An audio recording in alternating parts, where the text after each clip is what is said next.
नमस्ते। यहाँ पर इस वीडियो में हम बात करने वाले हैं, अगर आपके पास जो एसी का जो आउटडोर यूनिट का जो फैन है अगर कॉन्टिन्यूस रनिंग हो रहा है, इसके पीछे रीजन क्या है एंड आप किस तरह से इस इश्यू को फिक्स कर सकते हो।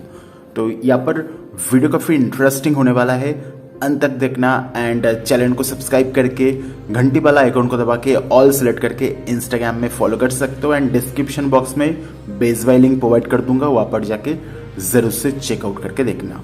तो अगर जो इसका आउटडोर यूनिट का जो फैन है अगर कंटिन्यूस काम कर रहा है तो यहाँ पर कुछ टिप्स को फॉलो करके आप इस इश्यू को फिक्स कर सकते हो।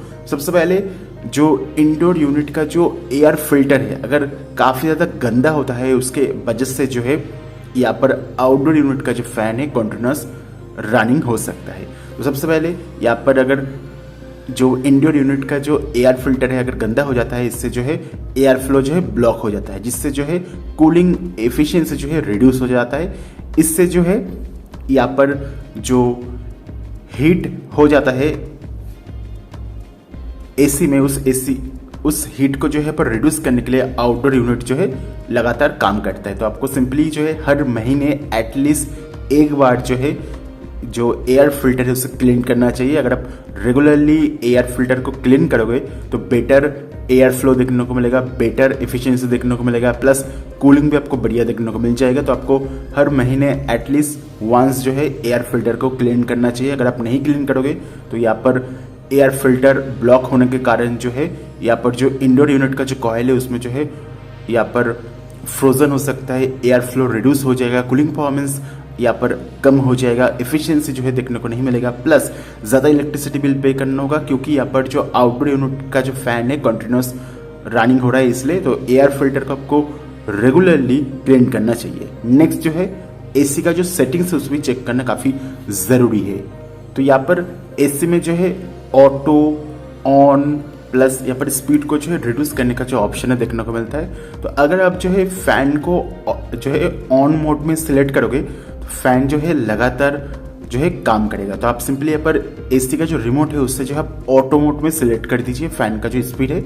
इससे क्या होगा, फैन जो है यहाँ पर ऑटोमेटिकली ऑन ऑफ होता रहेगा। तो एसी का जो रिमोट है वहाँ से आपको अगर ऑन में सेट है तो आपको यहाँ पर ऑटो में जो है स्विच करना होगा। इससे जो एसी है रूम टेम्परेचर के हिसाब से जो है फैन को ऑन ऑफ करेगा, जिससे जो है यहाँ पर आपको बेटर जो है एनर्जी सेविंग्स देखने को मिलेगा।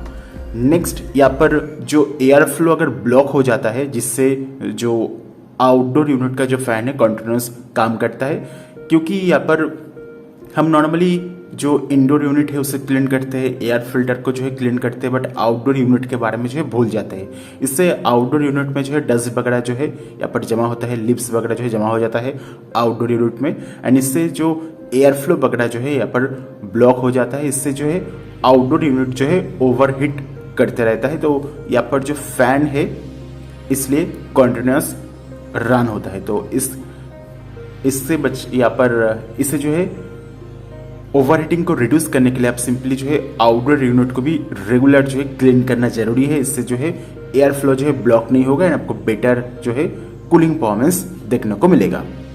प्लस रिले एंड कंडक्टर के साथ अगर इश्यू देखने को मिलता है उसकी वजह से भी जो है आउटडोर यूनिट जो है लगातार काम करता है। तो अगर यहाँ पर जो कंडक्टर है एंड जो रिले है उसमें अगर कोई प्रॉब्लम देखने को मिलता है उसकी वजह से भी जो है फैन ऑफ नहीं होता है, लगातार काम करते रहता है। तो यहाँ पर जो रिले एंड कंडक्टर है उसे चेंज करना चाहिए, उससे जो है ये जो इशू है फिक्स हो जाएगा।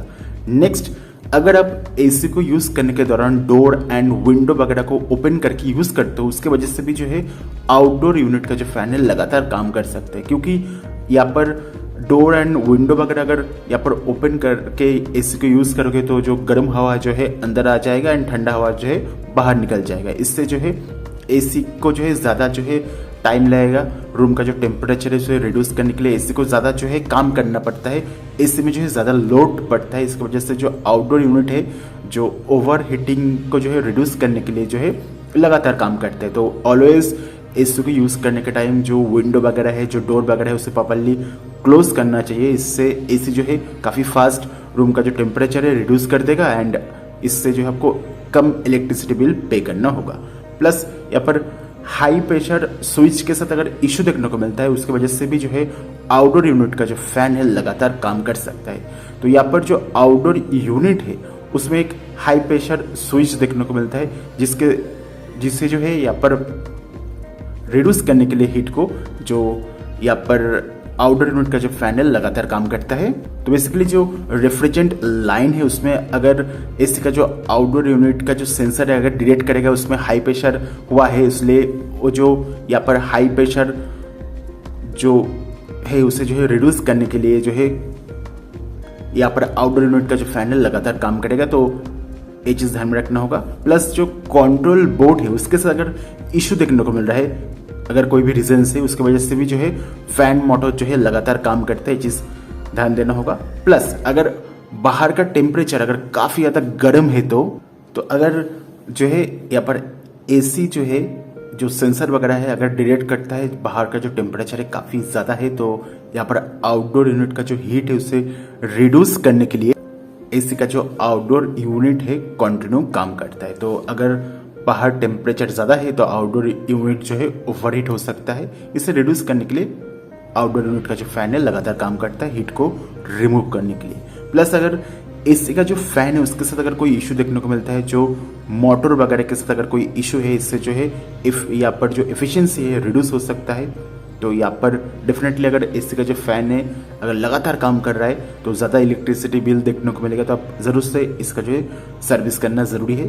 प्लस अगर यहाँ पर जो एसी का जो रेफ्रिजरेंट लेवल है अगर कम है, अगर लो रेफ्रिजरेंट लेवल है मतलब गैस अगर कम है, उसके वजह से जो है कूलिंग एफिशिएंसी जो है रिड्यूस हो जाता है। इसके वजह से इसमें ज़्यादा लोड पड़ता है, कंप्रेसर में ज़्यादा लोड पड़ता है। तो आप सिंपली इसके वजह से जो है एसी का जो आउटडोर यूनिट का जो फैन है लगातार काम करता है हीट को रिमूव करने के लिए। तो अगर एसी में रेफ्रिजरेंट लेवल कम है, गैस लेवल अगर कम है, उसकी वजह से भी जो है आउटडोर यूनिट का जो फैन है यहाँ पर लगातार काम कर सकता है। प्लस यहाँ पर इंडोर यूनिट का कॉइल अगर जो है पर फ्रीज हो जाता है तो यहाँ पर उसके वजह से जो आउटडोर यूनिट है लगातार काम करता है। तो बेसिकली अगर एयर फ्लो बढ़िया तरीके से नहीं हो रहा है और यहाँ पर जो गैस लेवल है कम है, उसकी वजह से जो इंडोर यूनिट का जो कॉइल है यहाँ पर फ्रीज हो जाता है एंड इसके वजह से जो आउटडोर यूनिट है यहाँ पर वो लगातार काम करता है